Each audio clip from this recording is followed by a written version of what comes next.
Hallo zusammen, ich bin's mal wieder, euer Michael, und heute gibt's von mir ein kleines Video hier zum Hohem iSteady M7 Gimbal.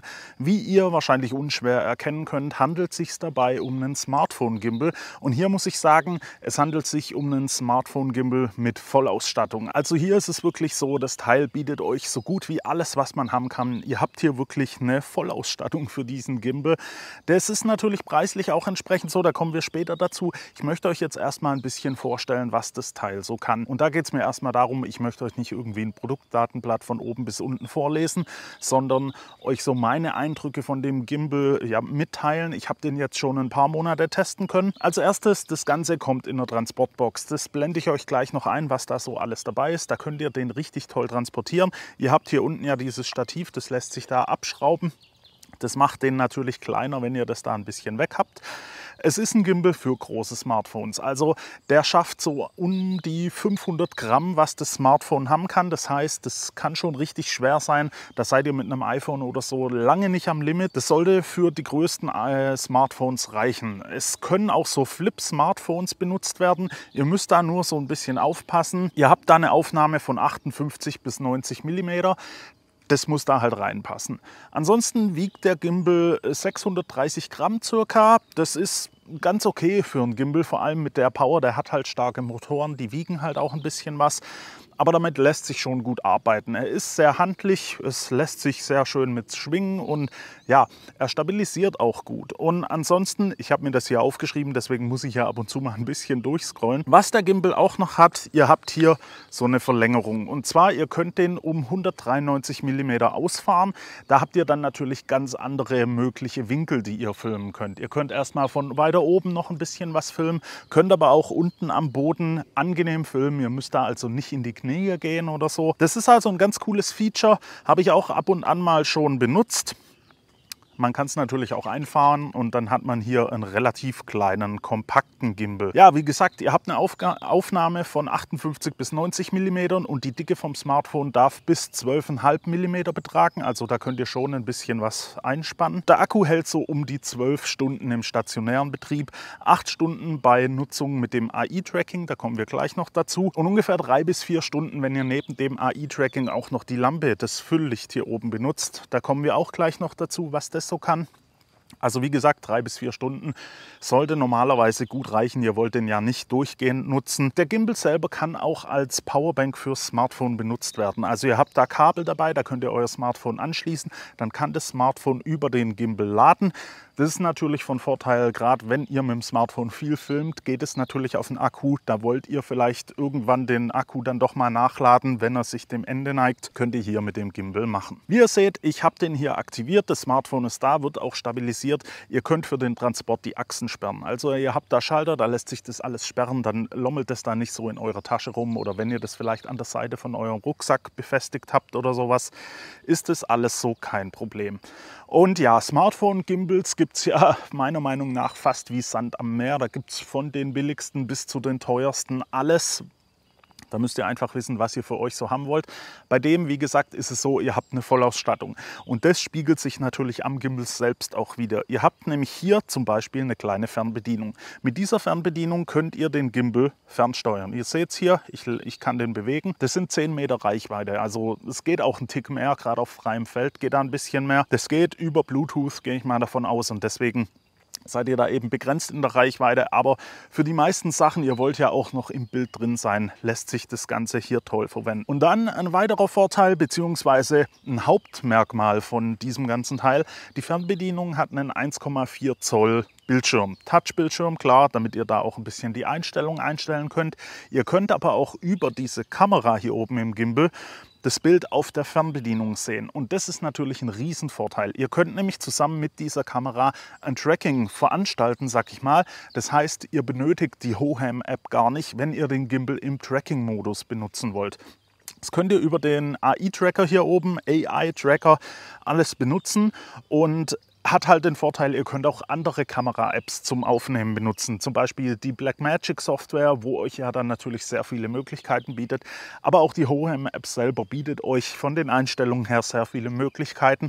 Ich habe das ja schon beim M6 Review, da bin ich ein bisschen drauf eingegangen. Da habe ich euch das ja schon ein bisschen vorgestellt, was damit möglich ist. Ich will jetzt nicht unbedingt so groß darauf eingehen, was die Hohem-Software so kann. Sie ist in Ordnung, man kann damit arbeiten, aber gerade in Verbindung mit dieser kleinen Fernbedienung hier, was ihr da halt so an Möglichkeiten habt, da könnt ihr einfach jede App nutzen und das ist schon ein sehr, sehr großer Vorteil. Wenn ihr die Hohem-App benutzt, dann könnt ihr hier auch ein bisschen zoomen, glaube ich. Ja, ihr habt hier so einen kleinen Zoom-Schalter und ihr könnt natürlich die Aufnahme auch starten, stoppen und so weiter. Funktioniert wirklich sehr, sehr gut. Die Fernbedienung hat einen kleinen eigenen Akku. Da muss ich jetzt ehrlich sein, das müsst ihr mal nachlesen. Ich weiß gar nicht, wie lange der Akku hält. Er lädt aber, sobald ihr das Ganze hier wieder am Gimbal dran hat und funktioniert sehr, sehr zuverlässig. Also da muss ich schon wirklich sagen, der Gimbal ist schon sein Geld wert. Wenn ihr so eine Ausstattung braucht, dann kommt ihr hier fast nicht dran vorbei. Wie gesagt, ihr habt hier oben auch so ein kleines RGB-Licht, ein Fülllicht. Wie gesagt, RGB, das heißt, es kann auch Farben darstellen. Das ist ziemlich cool, weil ihr wollt ja vielleicht auch mal euch selbst oder irgendwie was anderes in einem leicht anderen Farbton beleuchten. Da stehen euch alle möglichen Farben zur Verfügung. Ansonsten könnt ihr natürlich auch die Helligkeit und auch die Farbtemperatur einstellen beim weißen Licht. Seid ihr hier von 2700 bis 6500 Kelvin in 500 Kelvin Schritten unterwegs. Ihr habt alle möglichen Farben und das ist natürlich schon ja, ein Vorteil, sag ich mal. Ihr könnt dieses AI-Tracking auch deaktivieren. Ihr habt hier einen kleinen Schalter oben dran, da lässt sich das Ganze deaktivieren. Der reagiert ja auf Gestensteuerung, dann könnt ihr rumhampeln, wie ihr wollt. Da werdet ihr dann kein Tracking starten oder sowas. Wie gesagt, lässt sich deaktivieren. Das Ganze ist hier magnetisch befestigt, lässt sich da also auch sehr einfach entnehmen. Am Gimbal selbst, ich weiß nicht, ihr habt euch vielleicht schon ein bisschen drüber informiert. Wenn nicht, möchte ich kurz drüber gehen. Aber wie gesagt, ich will euch nicht das ganze Produktdatenblatt vorlesen. Ihr habt hier alle möglichen Schalterchen. Ihr könnt den Gimbal hier natürlich an der Fernbedienung verstellen. Ihr habt hier einen A-B-Schalter, da könnt ihr auch ein paar Positionen speichern, die ihr anfahren wollt. Ihr habt hier ein Rad, mit dem könnt ihr alle möglichen Sachen machen. Also Licht, Fokus, Gimbal, Rotation und Tilt und sowas einstellen. Über die AB-Knöpfe könnt ihr Start-Stopp-Positionen beim Zeitraffer einstellen. Und ihr habt natürlich hier einen Trigger, wo ihr die Aufnahmen starten könnt. Ihr könnt das Ganze zentrieren und ich glaube dreimal dreht er um, geht in Selfie-Modus. Genau. Dreimal drücken, geht er wieder in den normalen Modus. Es ist also so, wenn ihr andere Gimbals, auch so DJI-Gimbals oder so gewöhnt seid, dann ist die Triggerfunktion und so weiter eigentlich fast genauso belegt. Es lässt sich ja auch ein bisschen was im Menü konfigurieren. Ihr habt da also Möglichkeiten. Ihr habt da auch einen Ultra-Wide-Mode. Der müsste, glaube ich, so gehen. Genau, 4-mal auf den Trigger drücken. Der Gimbal dreht sich, er hat dann nicht mehr ganz die, ihr seht es hier schon, doch, es funktioniert relativ gut. Er hat nicht ganz die 360 Grad, was ihr sonst im normalen Modus habt, aber ihr habt eben den Vorteil, ihr könnt die Ultra-Wide-Linse an eurem Smartphone benutzen und habt hier nicht das Gimbal-Gestänge im Bild. Das könnt ihr nämlich, wenn wir das mal, okay, wieder zurückdrehen und 4-mal drücken, dann geht er wieder in den normalen Modus. So, es kann sein im Weitwinkel, dass ihr den Gimbal hier ein bisschen im Bild habt. Das hängt natürlich auch vom Smartphone ab, wie ihr das hier eingespannt habt. Wie gesagt, der hat einen Modus, da stört euch das überhaupt gar nicht. Und gerade Weitwinkelaufnahmen sind halt manchmal schon sehr, sehr cool. So, und dann habe ich euch jetzt viel drüber erzählt, was der Gimbal so können sollte, was er natürlich auch kann. Ich habe das ausprobiert, ich war wirklich sehr zufrieden. Ich habe jetzt auch nicht wirklich irgendwie große Probleme oder so damit feststellen können. Hat sehr viel Spaß gemacht, gerade eben, dass man ihn ein bisschen verlängern kann. Es gibt euch ein paar andere Ansichten, da habt ihr ein paar mehr Möglichkeiten. Aber insgesamt interessiert euch ja wahrscheinlich am meisten, gehe ich mal davon aus, wie diese iSteady, ich glaube 9.0 Stabilisierung funktioniert. Und da möchte ich euch jetzt ein paar Beispiele zeigen. Da könnt ihr einfach mal sehen, wie das Ganze so im Laufen, im Schwenken, im Drehen und so weiter stabilisiert, weil darauf kommt es am Ende ja dann doch drauf an. Also hier jetzt mal die einfache Stabilisierung im einfachen Kameramodus.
Jetzt gehen wir mal auf den Zweifachzoom.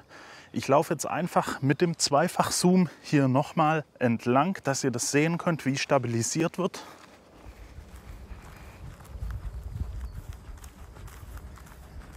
Ich habe hier ein bisschen mit dem Joystick gespielt, deswegen war das jetzt gerade so ein bisschen hin und her schwenkend. Also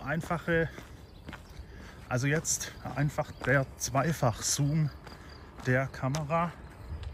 Jetzt renne ich noch mal zurück zur Kamera. Ihr müsstet da die Kamera stehen sehen.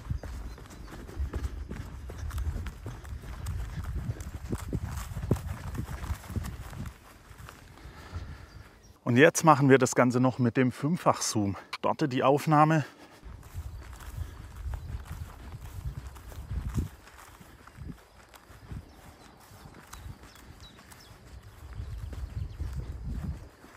Das ist jetzt also wirklich mit dem Fünffach-Zoom. Ich bin wirklich auch gespannt, wie das dann aussehen wird.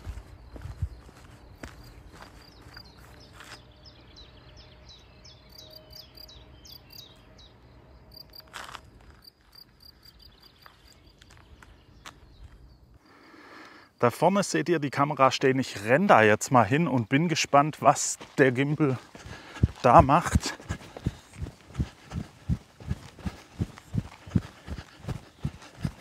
So, und jetzt möchte ich noch kurz das AI-Tracking ausprobieren. Deswegen, ich drehe den jetzt mal in meine Richtung.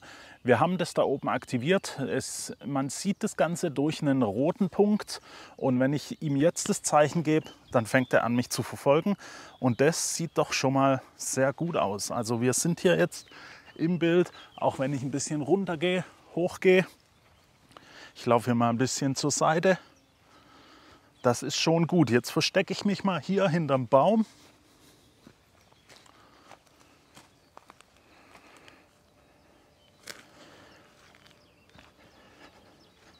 Und da erkennt er mich auch gleich wieder. Er hat mich direkt wieder erkannt.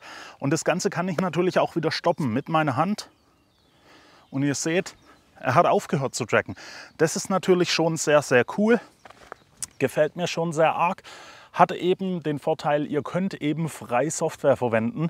Wie ich schon gesagt habe, ihr braucht nicht die Hohem Software zum Tracking, sondern könnt da alles nutzen, was ihr so wollt. Die Ergebnisse sehen also soweit sehr gut aus. Es ist auch zu erwarten bei dem Preis, weil wie gesagt, es ist ein Smartphone-Gimbal mit Vollausstattung und der Preis zählt leider auch ein bisschen so Richtung Vollausstattung.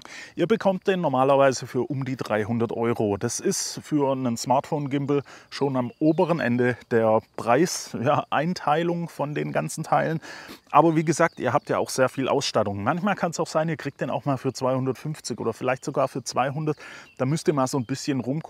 Ich packe euch da mal ein paar Links in die Beschreibung unten rein.